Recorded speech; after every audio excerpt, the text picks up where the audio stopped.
Hi guys, good morning. 25th July 2020 హిందీలోని editorial చూద్దాం. ఈ వీడియోలోకి వెళ్ళబోయే ముందు ఈ వీడియోని మీరు చివరి వరకు చూడండి. నచ్చితే లైక్ చేయండి, షేర్ చేయండి. మీరు ఏదైనా చెప్పాలి అనుకుంటే కింద కామెంట్ రూపంలో తెలియచేయండి. ఇంకా సబ్స్క్రైబ్ అవ్వని వాళ్ళు ఎవరైనా ఉంటే సబ్స్క్రైబ్ అవ్వండి. ఇక ఫస్ట్ ఆర్టికల్ వచ్చేసి జ్యుడిషియల్ ఇండిసిప్లైన్. అంటే జ్యుడిషియల్ ఇండిసిప్లైన్ అంటే న్యాయపరమైనటువంటి ఒక క్రమశిక్షణ రాహిత్యం అనమాట. అంటే ప్రతి దాంట్లో ఒక క్రమశిక్షణ అనేది ఉండాలి. అంటే ఎవరి యొక్క విధులను వాళ్ళు కరెక్ట్గా ఫాలో అయ్యి ఒకళ్ళ మీద ఒకళ్ళ అజమాయిషీ లేకుండా ఉంటే అది క్రమశిక్షణ అంటాం అనమాట. కానీ ఇప్పుడు ఏం జరిగిందంటే రాజస్థాన్ హైకోర్టుకు సంబంధించినటువంటి ఒక అంశాన్ని సుప్రీంకోర్టు అనేది అది నువ్వు చేసిన విధానం తప్పు అని చెప్పేసి ఆ యొక్క తీర్పును అప్హోల్డ్లో పెట్టిందనమాట. ఆ తీర్పును నిలిపివేసింది. సో దానికి సంబంధించిన ఆర్టికల్ అండి. Rajasthan HC has disregarded law laid down by SC while admitting plea by Pilot camp.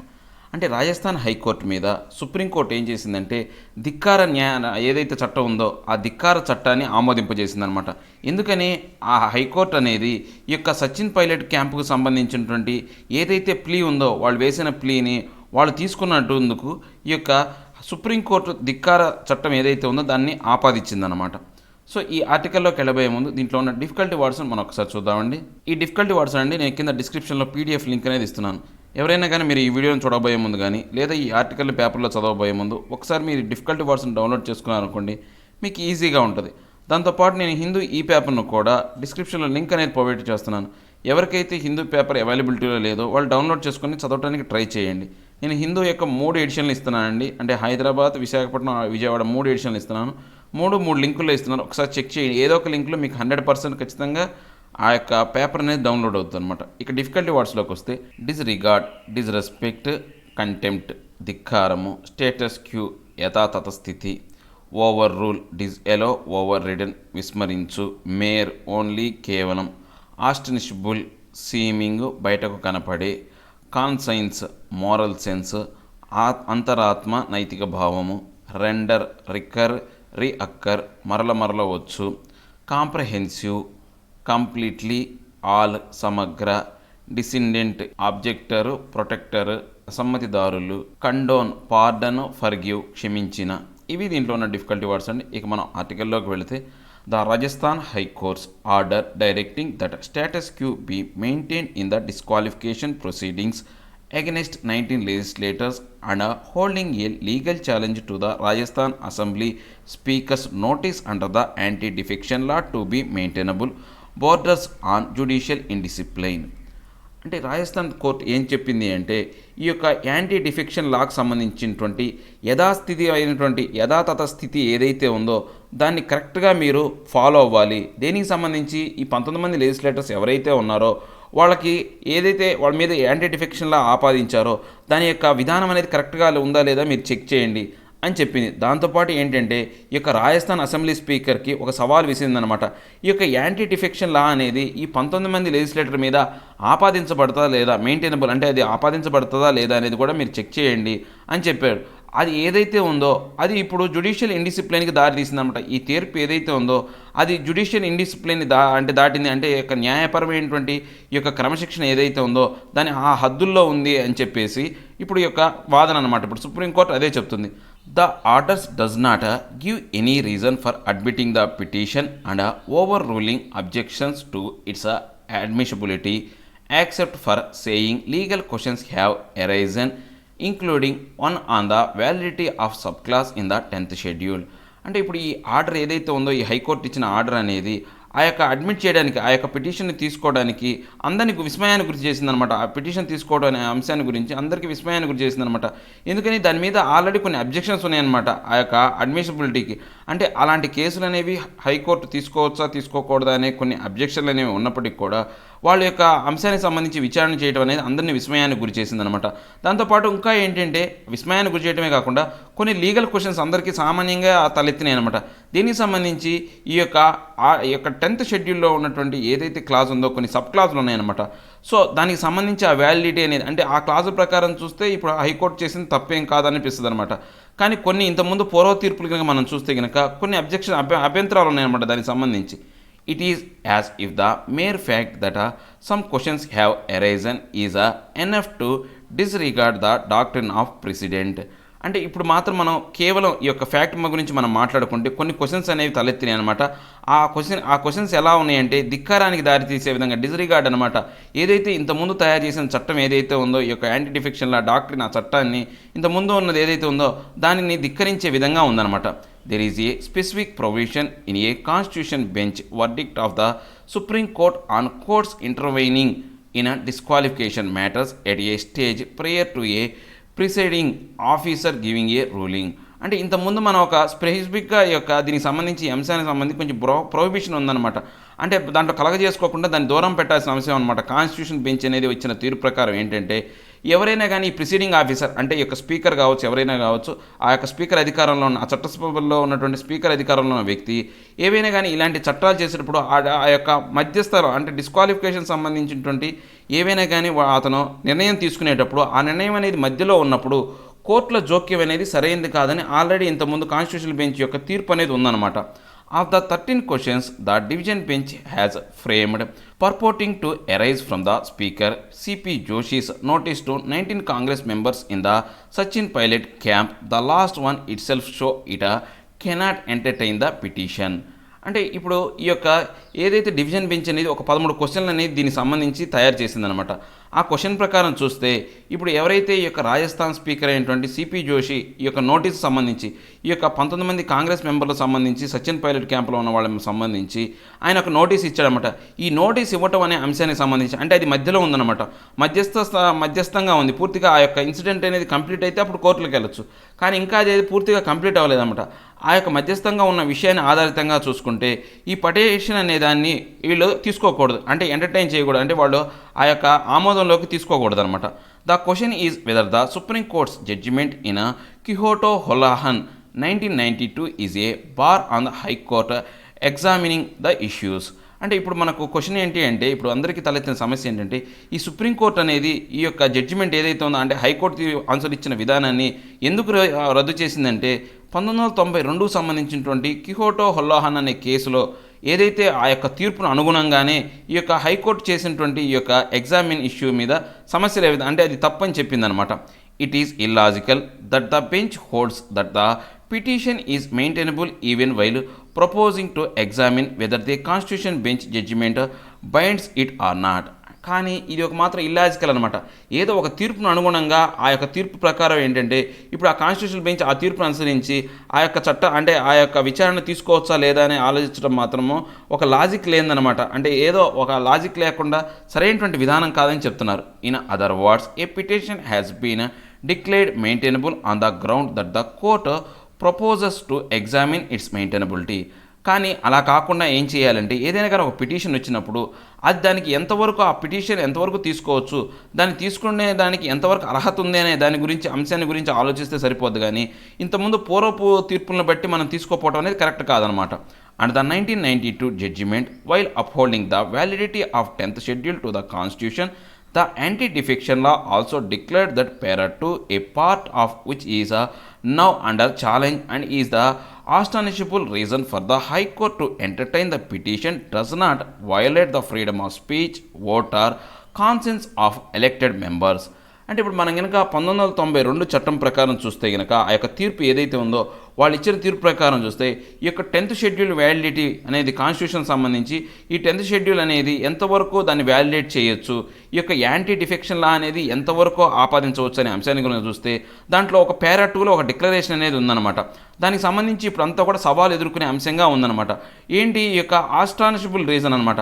అంటే అందరికీ బయటకు కనపడే అంశం ఏంటి అంటే ఈ హైకోర్టు అనేది ఈ యొక్క పిటిషన్ తీసుకోవడానికి కారణం ఏంటి అంటే ఏదైతే వాళ్ళకు రాజ్యాంగం కల్పించినటువంటి ఫ్రీడమ్ ఆఫ్ స్పీచ్, తర్వాత ఓటు వేసే అధికారం, ఓటు ఫ్రీడమ్ ఆఫ్ స్పీచ్, తర్వాత ఓటు కూడా రాజ్యాంగం కల్పించిన హక్కే, తర్వాత కాన్సెన్స్ అంటే ఏంటంటే నైతికత ఏవైతే ఉన్నాయో ఆ మెంబర్స్ యొక్క నైతికతను దెబ్బతీసే విధంగా మనం ఏ చర్య తీసుకోకూడదు.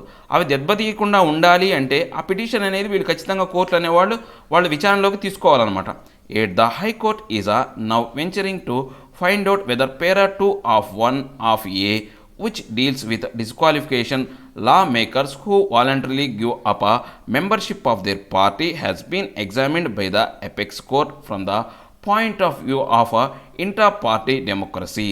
అంటే ఇప్పుడు ఈ హైకోర్టు అనేది దేని గురించి ఇప్పుడు నెక్స్ట్ ఇంకా దేని గురించి చూస్తుంది అంటే ఈ యొక్క యాంటీ డిఫెక్షన్ లా చట్టంలో ఉన్నటువంటి పేరా 2 ఆఫ్ అంటే క్లాస్ 1 ఆఫ్ సబ్ క్లాస్ ఏలో మనం చూస్తే వాళ్ళు ఏం చెప్తున్నారంటే దాని ప్రకారం ఈ యొక్క వాలంటరీగా ఎవరైనా కానీ పార్టీలో నుంచి బయటికి వెళ్ళిపోయినా లేకపోతే పార్టీకి రాజీనామా చేసినా పార్టీలో వ్యతిరేకత చూపించిన వ్యక్తుల్ని ఈ యొక్క యాంటీ డిఫెక్షన్ లా కింద వాళ్ళని వాళ్ళు సస్పెండ్ చేయొచ్చా లేదా?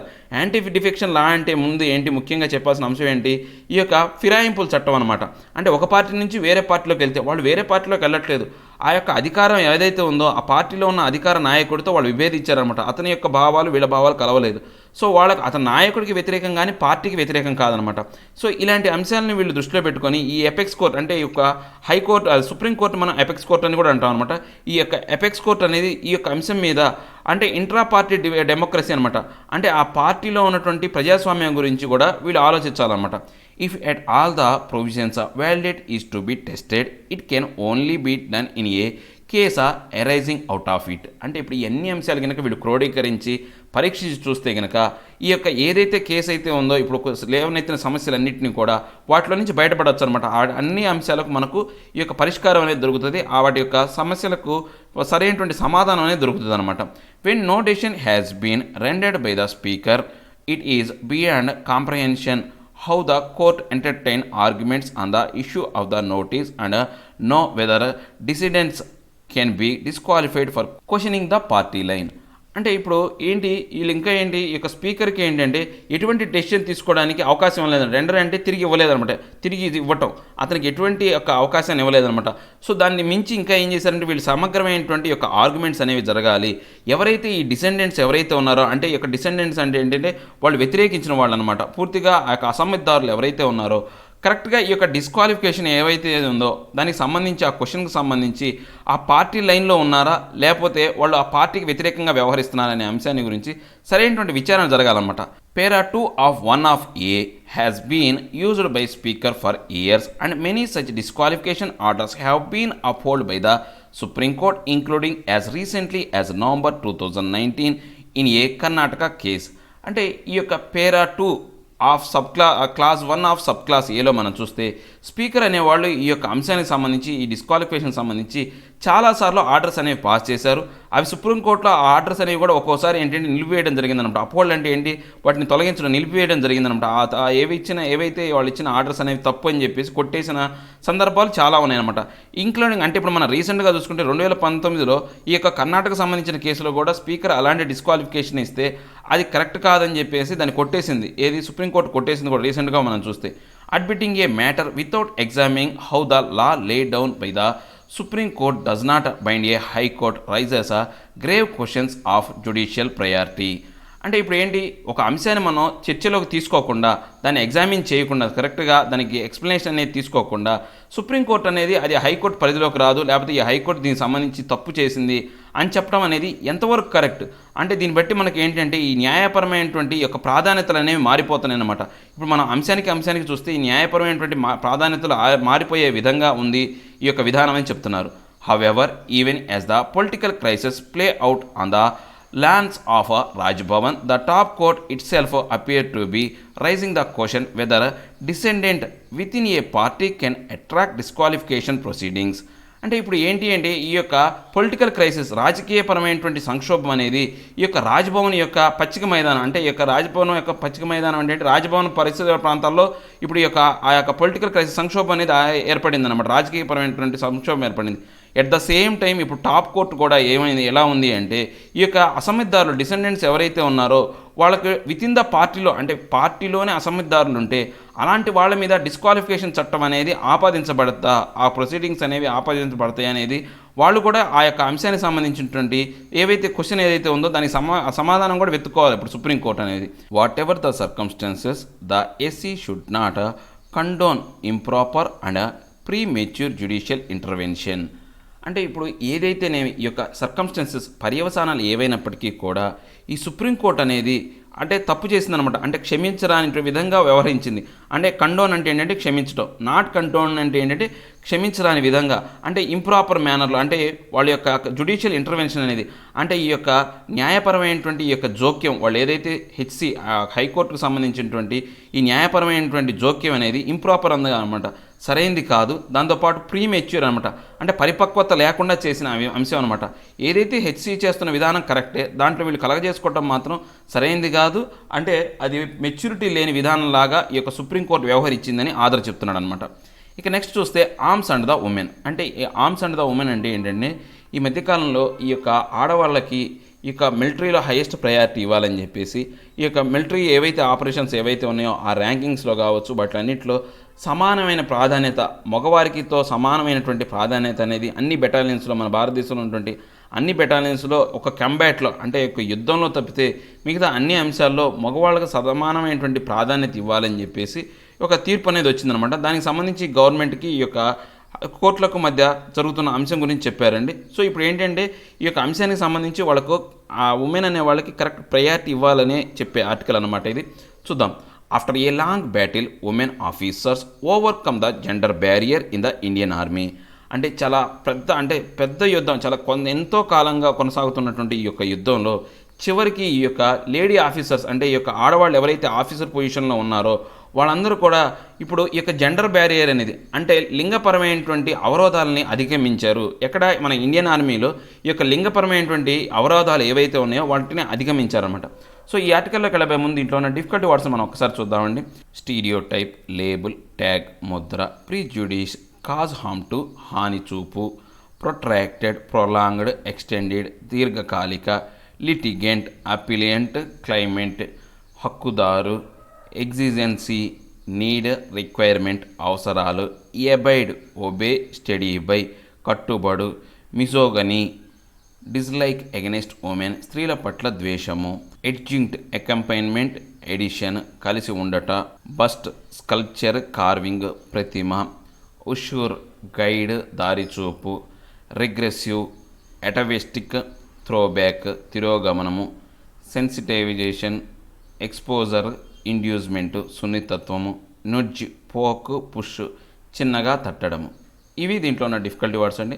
ఇక మనం ఆర్టికల్లోకి వెళితే, a glass ceiling was shattered on Thursday when the ministry of defence issued a formal letter granting a permanent commission to women officers in the Indian army.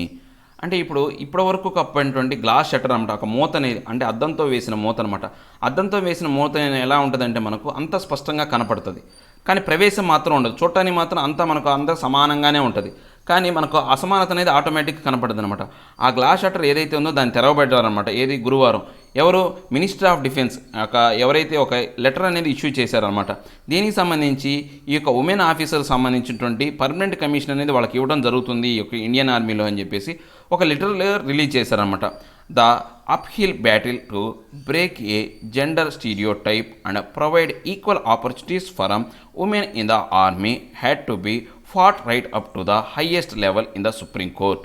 అంటే ఇప్పుడు ఈ యొక్క అప్హిల్ అనమాట, అంటే ఈ యొక్క ఎంతో ప్రాధాన్యత సంతరించుకున్నటువంటి ఈ యొక్క యుద్ధం అనేది అంటే ఏదైతే ఈ యొక్క జెండర్ సంబంధించినటువంటి లింగపరమైనటువంటి ఈ యొక్క ముద్ర ఏదైతే ఉందో దానివల్ల ఈ యొక్క ఆర్మీలో అనేది అసమానతలు అనేవి ఎక్కువగా ఉన్నాయి. ఈక్వల్ ఆపర్చునిటీస్ అనేవి ఉమెన్కి లేకుండా పోతున్నాయని చెప్పేసి గత కొంతకాలంగా ఈ యొక్క హైయెస్ట్ లెవెల్ ఆఫ్ కోర్ట్ ఏదైతే ఉందో సుప్రీం కోర్టులో ఈ యొక్క యుద్ధం అనేది జరుగుతుందన్నమాట. దీనికి సంబంధించినటువంటి ఈ యొక్క పోరాటం అనేది జరుగుతుంది.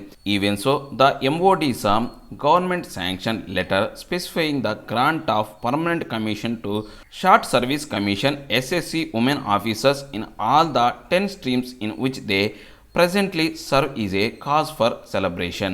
అంటే ఇప్పుడు ఎప్పుడైతే ఈ యొక్క ఎంఓడి అంటే మినిస్టర్ ఆఫ్ డిఫెన్స్ అనేవాళ్ళు ఈ గవర్నమెంట్ సంబంధించినటువంటి ఈ యొక్క శాంక్షన్ లెటర్ అనేది ముఖ్యంగా దేనికి సంబంధించింది అంటే ఈ యొక్క షార్ట్ సర్వీస్ కమిషన్లో ఉన్నటువంటి ఉమెన్ ఆఫీసర్స్ అందరికీ కూడా అంటే మన భారతదేశంలో ఉన్నటువంటి 10 స్ట్రీమ్స్ ఏవైతే ఉన్నాయో ఆ 10 స్ట్రీమ్స్ కూడా ఇప్పుడు సెలబ్రేట్ చేసుకోవాల్సిన అంశం అనమాట ఈ యొక్క దానికి సంబంధించి.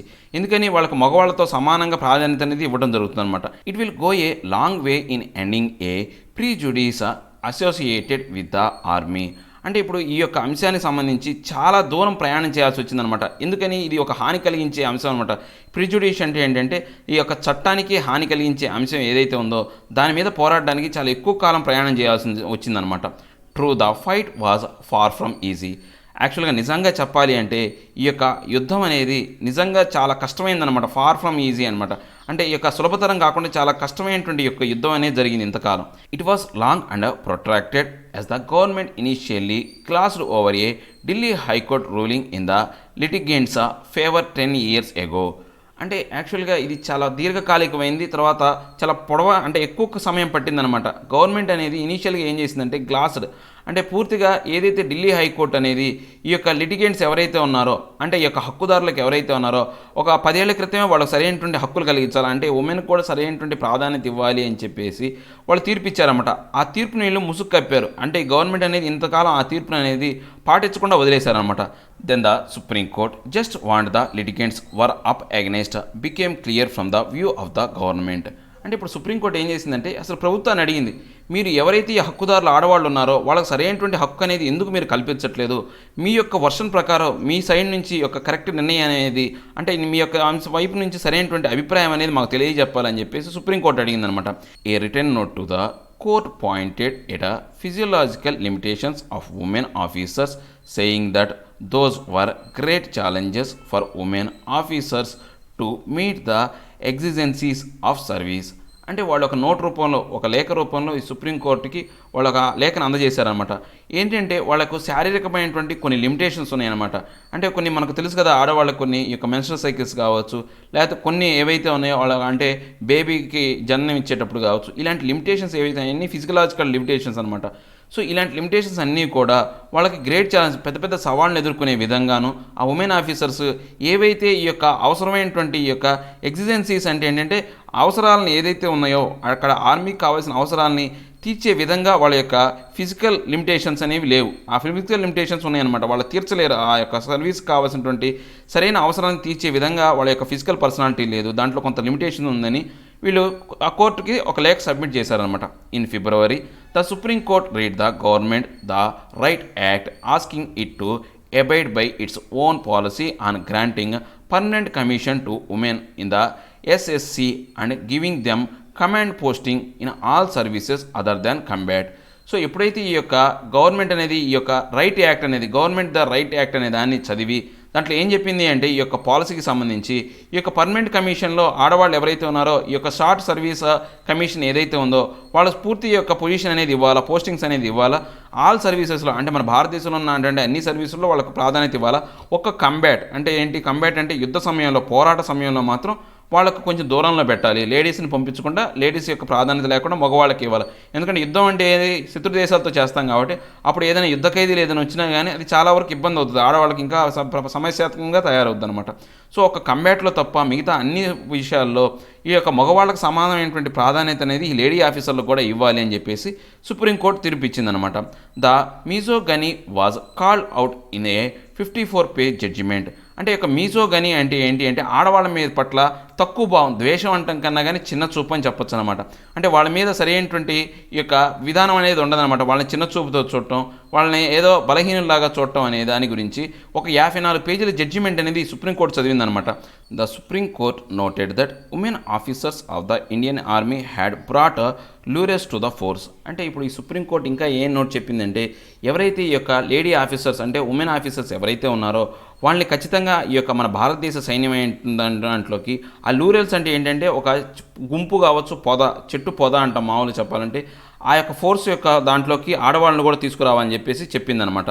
The time has come for a realisation that women officers in the army are not adjuncts to a male dominated establishment whose presence must be tolerated within narrow confines, it said. ఇప్పుడు ఈ ఆడవాళ్ళని మగవాళ్లకు దూరం పెట్టడం లేకపోతే వాళ్ళతో కలిసి పని చేయకుండా చేయటం అనే దానికి వ్యతిరేకంగా మనకు ఇప్పుడు ఇది సరైనటువంటి సమయం అనమాట.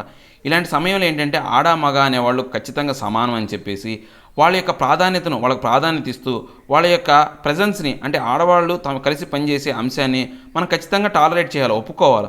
ఆ ఏవైతే ఈ యొక్క నేరో కన్ఫైన్స్లోనే అంటే పెద్ద పెద్ద కంబాట్లోకి పోనీయకుండా మన యొక్క ఏదైతే ప్రాదేశికపరమైనటువంటి దేశంలో ఉన్నటువంటి ఫోర్సుల్లో వాటిలో వాళ్ళకి సరైనటువంటి ప్రాధాన్యత ఇచ్చే సమయం అనేది ఏర్పడిందని చెప్పేసి సుప్రీంకోర్టు చెప్పిందనమాట. The army is often seen as the presence of men but enough women have fought heroic battle to bust that myth. అంటే ఇప్పుడు ఈ యొక్క భారతదేశంలోనే కాకుండా ఈ యొక్క చాలా చోట్ల అనేది ఈ యొక్క ఆర్మీలో మగవాళ్ళ యొక్క ప్రాధాన్యత అనేది ఓకే. ఈ ఆర్మీలో మగవాళ్ళ ప్రాధాన్యత ఉండడం ఓకే. దాంతోపాటు ఎనఫ్గా ఉమెన్ కూడా మనం కొన్ని యుద్ధ సమయాల్లో మనం చూసామన్నమాట. అంటే ఆ మగవాళ్లే ఈ యొక్క యుద్ధానికి సరిపోతారు అనే అంశాన్ని, ఆ యొక్క మిత్ ఏదైతే ఉందో, అంటే మనకు ఆ అపోహ ఏదైతే ఉందో ఆ అపోహను నాశనం చేసే విధంగా బస్ట్ అంటే ఏంటంటే ఆ ఆకృతిని నాశనం చేసే విధంగా మనకు చాలా ఎగ్జాంపుల్స్ ఉన్నాయన్నమాట. From Rani of Jhansi in the past to squadron leader Minty Agarwal of the Indian air force who last year was a part of the team that guided Wing Commander Abhinav Vardhaman during the Balakot air strike carried out by the IAF.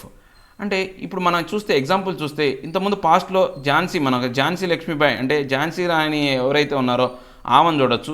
లేదా ఇప్పుడు రీసెంట్గా మనం చెప్పాలంటే స్క్వాడ్రిడ్ leader అనమాట. స్క్వాడ్రిడ్ అంటే ఏంటి, నౌకాయానం కానీ విమానయానానికి సంబంధించినటువంటి ఈ యొక్క టీం అనేది ఉంటుంది అనమాట. ఆ టీంకి సంబంధించినటువంటి లీడర్ అయినటువంటి మింటీ అగర్వాల్ అనే ఆమె ఇండియన్ ఎయిర్ ఫోర్స్ సంబంధించిన లేడీ అనమాట. ఆమె ఏం చేసిందంటే ఈ యొక్క ఏదైతే బాల్కోట్ ఎయిర్ స్ట్రైక్కి సంబంధించినటువంటి అభినవ్ వర్ధమాన్ది మనం చూసాం కదా, అభినందన్ వర్ధమాన్ది ఆ యొక్క ఎయిర్ స్ట్రైక్స్లో ఆయన అభినందన్ వర్ధమాన్ని గైడ్ చేసింది ఏమేనమాట. పూర్తిగా ఆయన యొక్క ఎలా వెళ్ళాలి, ఆ యొక్క విమానాలు ఎలా వస్తున్నాయి, అక్కడ ఎక్కడ స్ట్రైక్స్ చేయాలి అనే దానికి పూర్తిగా డైరెక్ట్ చేసి ఆ యొక్క ఏదైతే పాకిస్తాన్ మీద దాడి చేసినప్పుడు ఆ ఫ్లైట్ని పడగొట్టడానికి ఆమె కూడా తన యొక్క పాత్ర అనేది చాలా ముఖ్యమైనదనమాట ఇక ఇండియన్ ఎయిర్ ఫోర్స్లో. సో ఇలాంటి ఇన్సిడెంట్స్ మనం చూస్తే కనుక ఆడవాళ్ళు మగవాళ్ళకి దేంట్లో తీసుకోరని చెప్పేసి కోర్టు అనేది తీర్పులో ప్రస్తావించిందనమాట. The irony is that of the 40,825 officers serving in the army, a mere 1,653 are women, as the top court noted. అంటే ఇక్కడ వ్యంగ్యంగా ఉన్న అంశం ఏంటి అంటే మన భారతదేశం మొత్తం మీద 40,825 ఆఫీసర్స్ ఉన్నారు.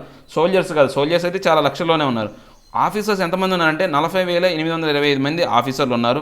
దాంట్లో ఏంటంటే కేవలం 1,653 మంది ఆఫీసర్స్ మాత్రమే లేడీ ఆఫీసర్స్ ఉండటం అనేది ఇక టాప్ కోర్ట్ అనేది చాలా దారుణంగా చూస్తుంది. కనీసం 10% కదా, 5% కూడా లేదు. సో కరెక్ట్గా చెప్పాలి అంటే ఒక 4% అనమాట. మొత్తం మగవాళ్ళ స్ట్రెంగ్త్లో ఆడవాళ్ళ లెక్క ప్రకారం చూసుకుంటే ఒక 4% మాత్రం యొక్క ఆఫీసర్ స్ట్రెంగ్త్ అనేది ఉందన్నమాట. ఇది చాలా దారుణమైన అంశం అని ఈ కోర్టు దీన్ని కూడా ప్రస్తావించింది. The overall percentage of women at all levels of the armed forces need to be increase. So దీన్ని బట్టి ఇంకా కోర్టు ఏం చెప్పిందంటే ఈ యొక్క ఆడవాళ్ళ యొక్క పర్సంటేజ్ అనేది ఇంకా అన్ని రంగాల్లో బాగా పెంచాలి. ఈ యొక్క అన్ని అంశాలు ఆర్మ్డ్ ఫోర్స్ సంబంధించినటువంటి అన్ని విభాగాల్లో వీళ్ళ యొక్క కౌంట్ అనేది పెరగాలని చెప్పిందనమాట. To usher in a change in a regressive mind set which mirrors society a lot more must be done on gender sensitisation. అంటే దీంట్లో ఇప్పుడు మనం ఈ యొక్క ఏదైతే మార్పుకు దారి చూపే అంశం ఉషర్ అంటే ఏంటంటే దారి చూపడం అనమాట. ఈ యొక్క దారి చూపే అంశం ఏంటి అంటే ఈ యొక్క రిగ్రెసివ్ మైండ్ సెట్ అనమాట. అంటే ఈ యొక్క పోరాటంతో కూడినటువంటి అంటే తిరోగమనానికి సంబంధించినటువంటి ఏదైతే ఉందో ఆ మైండ్ సెట్ మనం తీసేసుకొని ఆ యొక్క ప్లేస్లో ఏంటంటే ఈ యొక్క సొసైటీ యొక్క ప్రాధాన్యతలను మనం అద్దం పట్టే విధంగా ఇంకా దాంతోపాటు ఏంటి అంటే ఈ యొక్క జెండర్ సెన్సిటివిటీ ఏదైతే ఉందో ఈ యొక్క సున్నితత్వాన్ని దెబ్బతీయకుండా ఆ జెండర్ సెన్సిటివిటీని కాపాడే విధంగా కొన్ని మార్పులు అంటే కొన్ని చర్యలు తీసుకురావాలా, ఆ యొక్క మార్పులకు దారి చూపే విధంగా వ్యవహరించాలని చెప్పేసి సుప్రీంకోర్టు తీర్పు ఇచ్చింది. Elsewhere in the world in countries such as United States and Israel women are allowed in active combat. అంటే ఈ ప్రపంచంలో మనం చూస్తే ఇక కొన్ని దేశాలు యునైటెడ్ స్టేట్లో కావచ్చు, ఇజ్రాయిల్లో కావచ్చు, ఆడవాళ్ళు అనేవాళ్ళు డైరెక్ట్గా యుద్ధరంగంలోనే యొక్క పోరాటంలోనే యుద్ధరంగంలోనే వీళ్ళు డైరెక్ట్గా ఎంటర్ అవుతున్నారు అనమాట. వాళ్ళతో కంపేర్ చేసుకుంటే మన భారతదేశం చాలా వెనక ఉందన్నమాట. Here the supreme court had to forcefully nudge the government to make a women's role in the army more inclusive. అంటే ఇప్పుడు ఇంకా సుప్రీంకోర్టు చివరికి ఏం చేసిందంటే బలోపేతంగా ఈ యొక్క భుజాన్ని తట్టిందనమాట. గవర్నమెంట్ బలోపేతంగా ఒత్తిడి చేస్తుంది. నడ్జి అంటే ఏంటంటే వెనక తట్టు అనమాట. అంటే గవర్నమెంట్ ముందుకు తోస్తుంది. ఈ దేనికి సంబంధించి ఆడవాళ్ళ యొక్క ప్రాధాన్యత అనేది ఆర్మీలో ఖచ్చితంగా అవసరం, దాని యొక్క మోర్ ఇంక్లూజివ్ ఎక్కువగా వాళ్ళ యొక్క ప్రాధాన్యత పెంచాలని చెప్పేసి వాళ్ళు ముందుకు నెడుతున్నారు అనమాట. A gender barrier may have fallen but the war against inequality is far from over. అంటే ఇప్పుడు ఏంటి ఈ యొక్క జెండర్ బ్యారియర్ ఏదైతే ఉందో లింగపరమైనటువంటి యొక్క అవరోధాలు అనేవి దాదాపుగా పడిపోయినాయి, ఏమీ లేవని అనుకుంటున్నాం. కానీ ఈక్వాలిటీ ఈ యొక్క సమానత్వానికి సంబంధించినటువంటి ఏవైతే ఉన్నాయో ఆ యొక్క ఇన్ఈక్వాలిటీస్ ఏవైతే ఉన్నాయో వాటి నుంచి మనం ఇంకా బయటపడలేదు అనమాట. అవి అంటే ఆ యొక్క మార్గాన్ని చేరుకోవడానికి చాలా దూరంలో ఉన్నాయని చెప్తున్నాను అనమాట. సో ఇవేంటి ఈరోజు నా హిందూలోని 2 ఆర్టికల్ ఎక్స్ప్లెనేషన్. నా ఎక్స్ప్లెనేషన్ మీకు నచ్చినట్లయితే లైక్ చేయండి, షేర్ చేయండి. మీరు ఏదైనా చెప్పాలి అనుకుంటే కింద కామెంట్ రూపంలో తెలియజేయండి. ఇంకా సబ్స్క్రైబ్ అవ్వని వాళ్ళు ఎవరైనా ఉంటే సబ్స్క్రైబ్ అవ్వండి. Thank you very much.